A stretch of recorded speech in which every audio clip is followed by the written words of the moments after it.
La recompensa de Nefru, Enrique Serna. Pasada la medianoche, Nefru se levantó de la cama y caminó descalzo hacia el dormitorio de sus padres. Ambos roncaban con un sueño de piedra. Era el momento de emprender la gran aventura que había estado planeando en los últimos meses.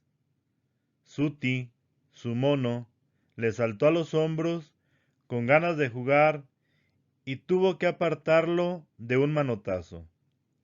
Fue a la cocina en busca de una lámpara de aceite que se ató a la cintura con una cuerda. Por si las dudas, también se metió una daga en el taparrabos. Así estaría más seguro si alguien lo atacaba.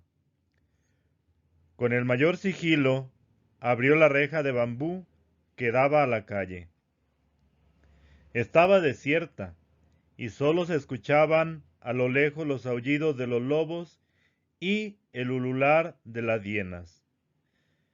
Desde su nacimiento, Nefru había vivido en Deir el Medinev, la aldea de trabajadores que erigían y adornaban las tumbas de los faraones, y tenía un mapa mental de sus callejuelas que le permitió caminar a ciegas en medio de la espesa oscuridad sin tropezar con ningún hoyanco. Más allá de la aldea comenzaban las dunas del desierto. Al empezar a recorrer sus abruptas veredas, encendió la lámpara de aceite. No temía a las fieras de los alrededores, porque el fuego las ahuyentaba. En cambio, le aterraba toparse con algunos de los animales fantásticos que merodeaban por el desierto: leones alados, lobos con hocico de víbora, halcones gigantes que podían alzarlo en vilo con sus enormes garras. Al cabo de una larga caminata, llegó al Valle de los Reyes, el gran cementerio de los faraones egipcios. Era un valle árido, circundado por peñascos y montañas de piedra caliza donde jamás había crecido una hierba. Los promontorios alzados en el valle indicaban el lugar de las tumbas, y cada uno tenía una puerta de piedra sellada a cal y canto. Nefru había oído historias fabulosas sobre los tesoros que los faraones se llevaban al inframundo, para gozar en el más allá los mismos lujos y comodidades que tuvieron en vida, pero jamás había podido ver una tumba por dentro. La única vez que le había manifestado ese anhelo a su padre, se llevó un duro regaño. ¿Estás loco? Los faraones son dioses y sus tumbas son sagradas. Profanarlas puede costarte la vida. La prohibición solo avivó más su curiosidad, y a partir de entonces, bajo el pretexto de llevarle la comida a su padre, que trabajaba en el valle con un grupo de canteros y escultores, se había dedicado a explorar la necrópolis por su cuenta. De tanto subir y bajar por las pequeñas lomas, había descubierto que una de las tumbas más antiguas, la del faraón Tutmosis I, excavada al pie de un roquedal en el recodo más apartado del valle, tenía una imperceptible hendidura en la bóveda, por lo que podía caber un muchacho flexible y delgado como él. Era una tumba con 3 siglos de antigüedad, olvidada por los sacerdotes de Tebas, que solo llevaban ofrendas a los faraones de la última dinastía. Cuando llegó a ese inhóspito confín del cementerio, Nefru escaló el promontorio como una lagartija, localizó la hendidura de la bóveda y trató de ensancharla usando como mazo una piedra de buen tamaño. Cuando ya había metido la mitad del cuerpo hasta la cintura, se quedó con las piernas colgando en el aire. No había tomado en cuenta que esas bóvedas podían tener una altura considerable. O saltaba al vacío exponiéndose a una fractura, o volvía a casa con el rabo entre las piernas. El golpe contra la piedra caliza fue duro, pero pudo amortiguarlo con el muelleo de las rodillas. Solo se falzó el tobillo derecho, uno de sus puntos más débiles. El frío le puso la piel de gallina y lamentó haber salido de casa con el pecho desnudo. Al encender la lámpara de aceite, advirtió que no estaba en la galería principal de la tumba, sino en el corredor de acceso, una gruta decorada con relieves multicolores de escenas de caza, pesca y trabajos agrícolas. Soy el primero en ver estas hermosas pinturas, pensó con orgullo. Solo por esta hazaña merezco hacerme famoso. Caminó por el estrecho pasadizo, cojeando un poco por la torcedura del tobillo, hasta llegar a un punto donde el corredor se bifurcaba. Tomó el pasillo de la izquierda hasta topar con una pared llena de jeroglíficos. Era un falso corredor para despistar a los intrusos. No le sorprendió hallarlo, pues de tanto escuchar las charlas de su padre con otros obreros y artesanos de la necrópolis, sabía que por dentro las tumbas tenían esas trampas. Regresó a la bifurcación tiritando de frío. Ya empezaba a sentir en la garganta un incómodo escozor con flemas. Tomó el pasillo de la derecha, adornado con pinturas de Osiris, el dios descuartizado y momificado que juzgaba a los muertos en el cielo inferior, y llegó a otro callejón sin salida. Ayúdame, Osiris, Padre mío, si me pierdo en este laberinto, quizás nunca pueda salir, pensó con espanto. Se imaginó una muerte horrible por inanición, la angustia de su madre cuando lo buscara por toda la aldea, la gula de los gusanos devorando sus vísceras. ¿Quién le mandaba a ser tan atrevido y tan loco? Pero al recargarse en el muro para tomar aire, descubrió que una de las rocas estaba suelta. La empujó con todas sus fuerzas, los pies recargados en el muro opuesto para tener un punto de apoyo, y cuando al fin logró removerla, se metió de cabeza por el boquete. Había dado con la cámara funeraria. Honor a ti, patriarca de las tinieblas. Me inclino ante tu poder con humildad y fervor.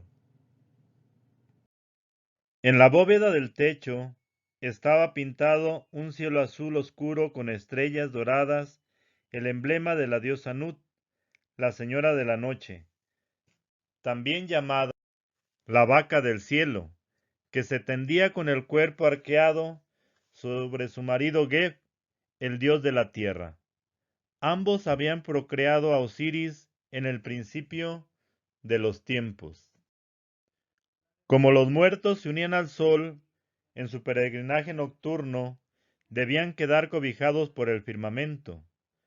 Contempló el cuerpo estrellado de Nut con el fervor que sus padres le habían inculcado desde la cuna, y avanzó despacio hasta el centro de la cámara mortuaria. El corazón le dio un vuelco al encontrar una barca solar chapada en oro, con asientos forrados de seda carmesí. Era idéntica a la que navegaba por el Nilo en los días de fiesta, cuando los sacerdotes de Tebas sacaban en procesión la estatua del dios Amón-Ra. El muerto la necesitaba para surcar los ríos subterráneos en su viaje a los aposentos del sol. Nefru lo sabía y sin embargo tuvo el atrevimiento de sentarse en el sitio destinado al faraón. Por un momento sintió el dulce mareo del poder absoluto, pero temió despertar la ira de los dioses y se levantó de inmediato. Detrás de la barca solar había un cofre de marfil con incrustaciones de zafiros, envueltos en un denso velo de telarañas. En sus cuatro costados tenían relieves que describían las gestas heroicas del faraón en las guerras contra Nubia y Siria. Levantó la tapa con ansiedad, haciendo chirriar los enmohecidos goznes. Contenía vasos de alabastros, figurillas de campesinos y artesanos tallados en madera, la cuadrilla de siervos que debía trabajar por el difunto en la otra vida, un matamoscas que podía serle útil en su travesía fluvial, una jarra de cristal cortado que alguna vez estuvo llena de vino, un ojo de Horus con incrustaciones de lapislázuli, numerosas estatuillas del faraón, la esfinge de Anubis, el perro negro que acompañaba a los muertos en su viaje de ultratumba, y una montaña de alhajas que fue sacando de dos en dos y de tres en tres, deslumbrando por el fulgor de las piedras preciosas. Pero apenas tuvo tiempo de engolosinarse con ellas, porque de pronto reparó en la pieza más importante de la tumba, la capilla de madera recubierta de oro que encerraba el sarcófago de Tutmosis I. No pudo descifrar los jeroglíficos inscritos en la superficie exterior, porque en Egipto solo sabían leer los nobles, la casta sacerdotal y los escribas de la corte, pero un reverente pavor le hizo recordar las advertencias de su padre. Si violaba el sepulcro, tal vez quedaría reducido a cenizas, pero la tentación de ver a la momia de Tutmosis I era demasiado fuerte. Hizo un esfuerzo sobrehumano para tratar de abrir las pesadas puertas plegables, cerradas con tornillos de ébano. Imposible. La gruesa madera de cedro, con espigas de bronce y roble, era inexpugnable. Cuando hacía el segundo intento por allanar el sepulcro, pujando hasta ponerse morado, lo sobresaltó un ruido de pasos que provenía de la gruta de acceso. Cuidado, quizás era un centinela. Apagó la lámpara de aceite y corrió a esconderse detrás de la capilla. Enseguida irrumpieron en la cámara funeraria 3 hombres de fea catadura, con la barba mal rasurada, que llevaban sacos de cáñamo, trancas y herramientas para excavar. 2 de ellos eran altos y fornidos, el otro delgado y pequeño. Hasta el escondite de Nefru llegó su tufo a cerveza. Si me descubren, estoy perdido, pensó, empuñando la daga con el pulso trémulo. Por fortuna, se dirigieron al cofre de marfil como si conocieran de antemano la disposición de los tesoros y tuvieron un plan bien estudiado. Quizás entraron por la puerta principal, dedujo Nefru, pues no han advertido el agujero que abrí. Deben estar coludidos con algún centinela. Los hachones que llevaban eran más potentes que su lamparita y la tumba quedó mejor iluminada. Nefru pudo ver con claridad cómo echaban en los sacos todas las joyas y objetos preciosos del cofre. Cuando terminaron de vaciarlo, se dirigieron a la capilla. «Ábranla», ordenó el ladrón de baja estatura, lampiño y picado de viruelas, que parecía el cerebro de la banda. Los dos fortachones forzaron las puertas plegables con una destreza que denotaba allanamientos previos. Pero adentro había otra capilla, más pequeña y lujosa, con el techo inclinado. Esta vez, el propio jefe de la banda destrozó el cerrojo con un mazo. Pero dentro de la segunda capilla había una tercera más pequeña. Nefru pensó que el truco de las capillas superpuestas se prolongaría hasta el infinito. Los fortachones abrieron a patadas la tercera capilla, impacientes ya por largarse de ahí. En su interior había un sarcófago de cuarcita roja con la efigie del faraón. ¡Bravo! Esto se merece un brindis. A tu salud, majestad. El ampón Cacarizo sacó del saco de una jarra de cerveza, brindó con el difunto y después de eructar en forma soez, le pasó la bebida a los dos compinches. Envalentonados por el trago, los ladrones abrieron el sarcófago con un cincel y un mazo. La momia del faraón, asombrosamente bien conservada, tenía un rictus de dolor en los labios, como si hubiera sufrido atroces tormentos para expiar sus culpas. ¿O había torcido la boca en protesta por ese ultraje? Una enmarañada cabellera negra le bajaba hasta la cintura y el cutis amarillento con textura de pergamino permitía adivinar su fisonomía severa y autoritaria. En los gruesos vendajes de lino que envolvían su cuerpo, llevaba prendido un escarabajo de rubí, una habichuela de oro, un pectoral con el ojo de Horus y otros amuletos que debían proteger contra los colmillos de Apophis, la serpiente que torturaba a los muertos impíos. Lamento perturbar tu sueño, dijo el jefe de los ladrones, pero me van a pagar una fortuna por ti. En son de burla, el rufián acarició con la punta del dedo la barbilla de la momia. Parecía saborear al máximo la oportunidad de humillar a un hombre que en vida había sido venerado como una deidad. Nefru tuvo ganas de estornudar. A duras penas logró controlarse las sienes palpitantes de angustia. Esos malditos no se tentarían el corazón para matar al único testigo de su sacrilegio. Pero aunque se tapó la nariz con los dedos, la comezón nasal volvió con más fuerza. ¡Hachú! ¿Qué fue eso?, dijo el ladrón más fornido, repentinamente acobardado. ¡Es él! ¡Huyamos! El jefe Cacarizo señaló a la momia del faraón y los tres corrieron despavoridos. Nefru se quedó escondido un buen rato detrás de la capilla, por miedo a que los ladrones volvieran.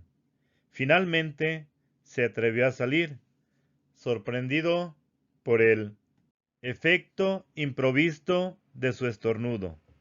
Sin querer, había salvado al faraón de errar en las tinieblas y caer en las fauces de Apophis. Alarmado por los destrozos de los profanadores, tapó como pudo el sarcófago de madera, cerró las puertas de las tres capillas y volvió a guardar en el cofre todos los tesoros que los rufianes habían abandonado en su precipitada fuga. Él era un explorador temerario, no un vil ladrón, y el comportamiento de los saqueadores le había repugnado. Volvió a casa poco antes del amanecer, débil y aquejado por una tos seca. Desde la calle no se podía abrir la reja de bambú. Trepó como una lagartija el muro de adobe, raspándose las piernas y los brazos con las espinas de la enredadera. Se deslizó por el techo hacia la terraza, procurando no hacer ruido, y logró meter las piernas por un hueco del emparrado. Momentos después, cuando su madre entró al cuarto a despertarlo, lo encontró acatarrado y con fiebre. Le preparó una infusión de hibisco y le ordenó que se metiera todo el día en la cama. Durmió de un tirón más de 7 horas, soñando que salvaba los 12 obstáculos del inframundo para obtener el máximo premio destinado a los muertos, vivir para siempre convertido en estrella. Lo despertó a media tarde una charla de sus padres en el cuarto vecino. Eché a perder la estatua de la reina, dijo su padre angustiado. Sin querer le partí el dedo gordo del pie, y ahora tendré que pagar todo el bloque de granito. Es enorme y cuesta una fortuna. Pero mi único bien es esta casa. No pueden echarnos a la calle por un accidente. Claro que pueden, y encima voy a recibir 200 bastonazos. Osiris nos ayudará. Voy a implorarle clemencia. Nefru se sintió culpable por dedicarse a profanar tumbas mientras la familia pasaba apuros. Para colmo, su gripa empeoraba. Al filo del anochecer, soltó un violento estornudo. Pero en vez de arrojar mocos por la nariz, le salió una pequeña turquesa. Alcanzó a ocultar la piedra bajo la manta antes de que su madre entrara en el cuarto. «Tápate bien, mi amor», lo reprendió con afecto. «No sé cómo pudiste resfriarte si aquí hace tanta calor». Nefru siguió estornudando toda la noche piedras preciosas, rubíes, perlas, amatistas, cornalinas, hasta reunir debajo de las sábanas un pequeño tesoro. Con cada estornudo iba desapareciendo la congestión de los bronquios, la debilidad muscular y el dolor de cabeza. Antes de que sus padres se despertaran, dejó el montículo de piedras preciosas en el altar familiar donde su madre había estado orando. Creerá que Osiris oyó sus ruegos, pensó, pero yo sé a quién debemos darle las gracias.